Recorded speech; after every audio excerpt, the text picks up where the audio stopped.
repair. And, I mean, I suppose you can assault with them. The real glaring weakness of a Necron army is assault. With the caveat of flayed ones. Flayed ones are fantastic if you can get them. It's really hard to get them, and they're really expensive because I think they're fine cast now, but you're getting them 5 at a time, and you're probably wanting to field them in units of 20. So those are kind of a difficult find, difficult get. They're usually sold out as well. Yeah. Online. I have people all the time coming in like, hey, got any flayed ones? Like, no, dude. They're not even sellable on GW at this point. So, eBay is your best bet, and it's going to be double the price most times. Yeah. So it's going to be tough getting flayed ones. What else would you put in an advanced lineup? Wraiths are a fairly durable mobile option. That's a powerhouse also, at least in 7th. I'm not sure about 8th. 7th, they were huge. I haven't gotten a lot of playtime in with them, but I don't think they're going to be as big. I think they're a countercharge unit. I don't think they're a spearhead.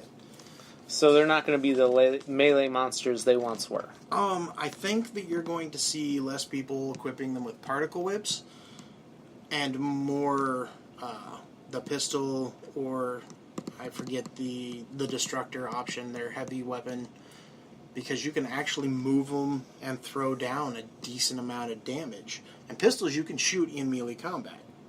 I'm actually thinking about trying out unit losing the particle whips and bringing in the pistols for the extra attacks, because it's high strength shooting. So Wraiths went from like a monster beast melee unit to, I might put some guns on that. I might throw some flash on that. Well, and Wraiths were durable because they had invulnerable saves, and they were made extra durable with the Canoptic Harvest that gave them reanimation protocols. Now they do not have access to that, and so they lost a lot of their durability. They're still highly mobile. They're still fairly resilient as far as their saves go, but I think for the points, you don't get as much out of it. They're just not as efficient as they used to be. What other, recommendations or advice do you have for beginner Necron players? Beginning Necrons, you really win your games in the deployment phase. You have to think about where you want your guys to be on turn 3 or 4 and set them up so that they can get there. Because a lot of your units are slow.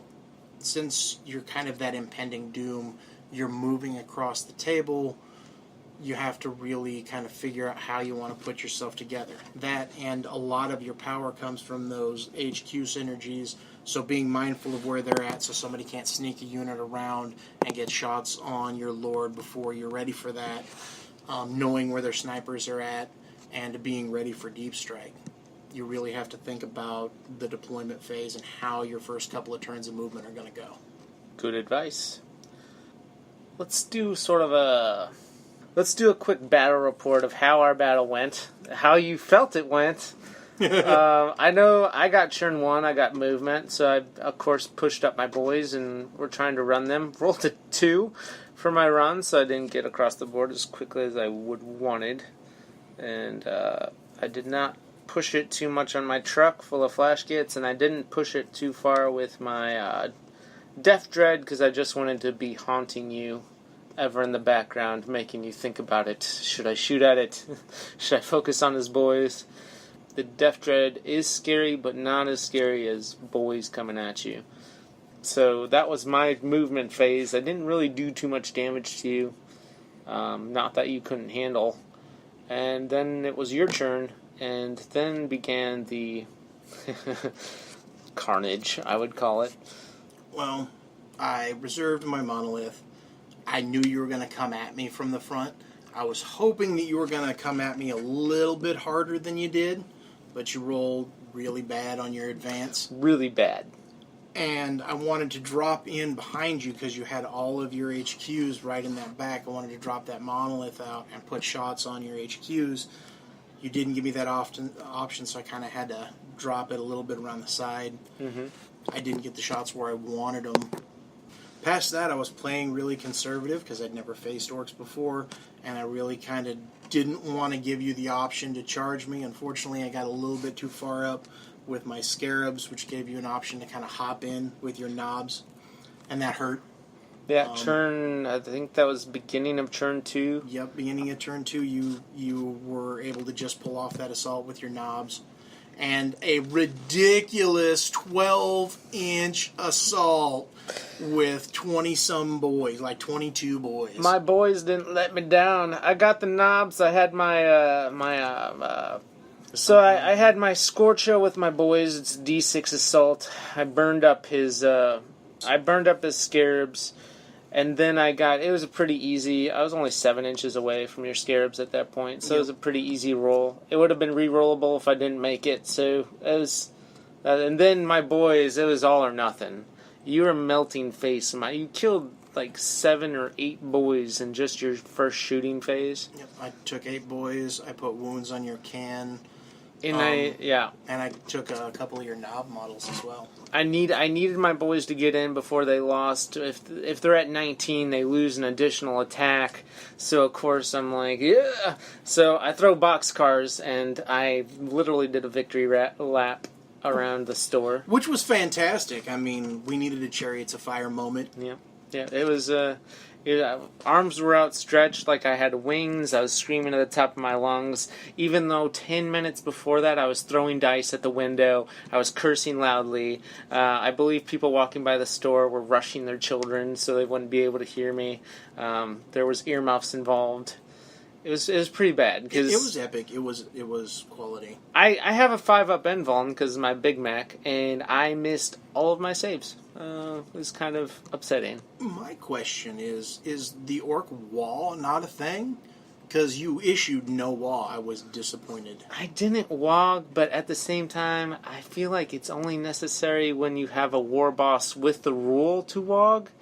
So I don't feel like I have that right to wog until I have that war boss or Thraka. If I have Thraka and have a great wog, of course I'm going to wog. But no, I didn't have that ability to do so. So it was a very quiet, and as you can tell, it didn't help me in any way because I got throttled. I killed your warriors outright after that. It was a pretty big smackdown, and then my knobs finished off your whatever they're called. You finished off the scarabs, which I was hoping to use as a countercharge unit. I put those warriors up there because I wanted you to charge them. I wanted you to kill them in one go, and then I wanted to shoot the crap out of you in double tap range. Which you did. I did. Yeah. And so my boys were pretty much left wide open because I killed all the warriors very quickly. And then I consolidated into your barge, which confusing because you proxied a walker, and so I was thinking, I got him now. Yeah, I know. I wanted to get the command barge put together, but the way they've got the thing layered together, to paint it the way I want it, I'm going to have to paint it and then put it together. That's just the only way that's going to get done the way I want it. And so I couldn't really get it to just sit together any way that I liked. So at the end of turn 2, he gallantly floats away with his barge and then shoots my boys to shit, which it's just what people do. Yeah.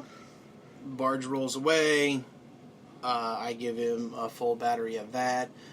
His knobs are still in range of my monolith, and my monolith drops my second unit of warriors, which drops some pain on my pain boy. Your pain boy. No doubt about that. He died outright once you shot him in the back repeatedly. Well, you drop him 12 inches away, you drop 20 dice on him, and get some work done. And that was it. I mean, we could only play 2 rounds. That's what we had time for. We did a quick sort of analysis of what we were going to do each turn, and it definitely looked like you had the victory on that one. Even though I would have wiped out your command barge, I would have taken out probably your next... I would have gotten my Death Dread into your warriors and just decimated them. You wouldn't have been able to shoot my Death Dread, so it would have lasted. Your guys wouldn't have really wounded them because they would have had to roll 5s. Yeah. So that But you still would have had your monolith. You still would have had your ghost. I would say I would give you the victory, sir. It was a match well played. It was a blast. Some stuff that we really didn't think was going to happen happened. It was a very back and forth. Everybody, the turn swang, momentum swung back and forth. It was fantastic. So I want to thank you, Chris, for coming in today. It was definitely a treat. Getting to play a game before recording is always a good time. I wish everyone could do it, but it's not always. There's time constraints. Is there a Facebook or an Instagram or anywhere people can follow you? Most of my current model painting is actually listed under the 2016 Hobby Progress Challenge for the independent characters. Sweet. It's the Novak Dynasty. Gorm is my handle there. I'm also in the 1 Hour a Night Facebook group. UMB Gurky is my handle there.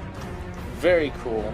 And of course, you can follow Strata-Gym at facebook.com/Strata-Gym. You can also follow us on Spreaker, and pretty soon we'll be on iHeartRadio here in 2 episodes or so. Until next time, we'll catch you later. Over and out.